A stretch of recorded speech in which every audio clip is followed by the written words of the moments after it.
আসসালামু আলাইকুম। Lifestyle with বউ শাশুড়ি পেজের পক্ষ থেকে আপনাদেরকে স্বাগতম জানাচ্ছি।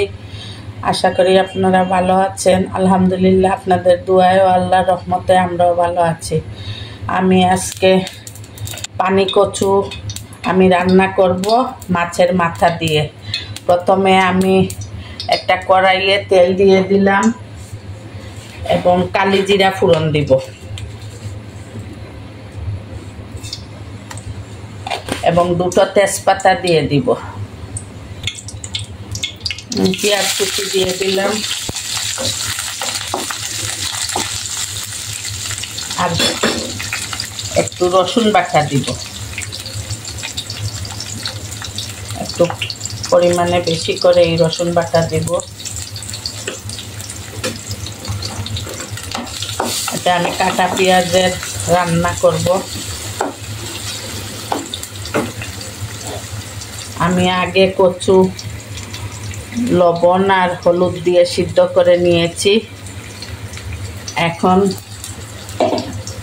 আর আমার বৌমা মাছের মাথা, রুই মাছের মাথা ভেজে রেখেছে। এই রুই মাছের মাথা দিয়ে কচু রান্না করব।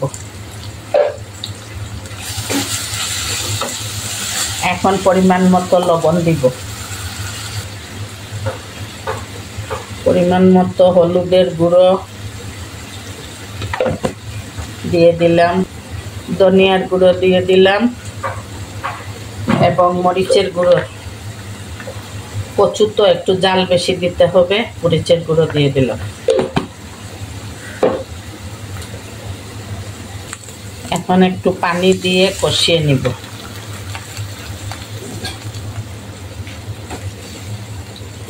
খুব ভালো করে কষাতে হবে, মশলার কাঁচা গন্ধ যেন না থাকে। আপনারা যদি ফেসবুক পেজ থেকে ভিডিওটি দেখে থাকেন তাহলে লাইক, কমেন্ট ও শেয়ার করবেন এবং ফলো দিয়ে আমাদের পাশে থাকবেন। আর যদি ইউটিউব চ্যানেল থেকে ভিডিওটি দেখে থাকেন তাহলে আমাদের ইউটিউবে সাবস্ক্রাইবারের সংখ্যা বাড়তেছে না। আপনারা প্লিজ একটু সাবস্ক্রাইব করে নেবেন আর লাইক দিয়ে আমাদের ভিডিওটি দেখবেন। আর আপনাদের যদি ভালো লাগে তাহলে শেয়ার করে দিবেন, যাতে আপনাদের ফ্রেন্ডস ও ফ্যামিলি মেম্বাররা আমাদের ভিডিওটি দেখতে পারেন। আমি তেল উপরে না ওঠা পর্যন্ত আমি কষাতে থাকব। আমার মশলা খুব ভালো করে কষানো হয়ে গিয়েছে। এখন আমি এই কচুগুলো দিয়ে দিব।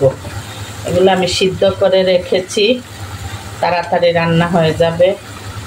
আমি প্রেসার কুকারে সিদ্ধ করে নিয়েছি, কারণ যাদের সিলিন্ডারের গ্যাস তারা বুঝেন যে গ্যাস কত অপচয় হয় নর্মালভাবে রান্না বান্না করলে। আমি এখন ঝোলের জন্য পানি দিয়ে দিয়েছি। এখন ঢাকনা বন্ধ করে রেখে দিব কিছুক্ষণ। এখন আমি কচু তো আগে থেকে সিদ্ধ করা ছিল, এখন আমি মাছের মাথা দিয়ে দিলাম। কচু প্রায় আমার হয়ে আসছে।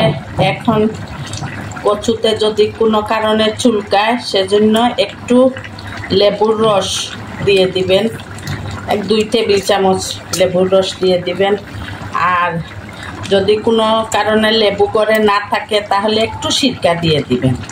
চেষ্টা করবেন লেবু দিতে, কারণ সিরকার আলাদা একটা স্মেল আছে, ওইটা কচুর তরকারির স্মেল দেখে যাবে।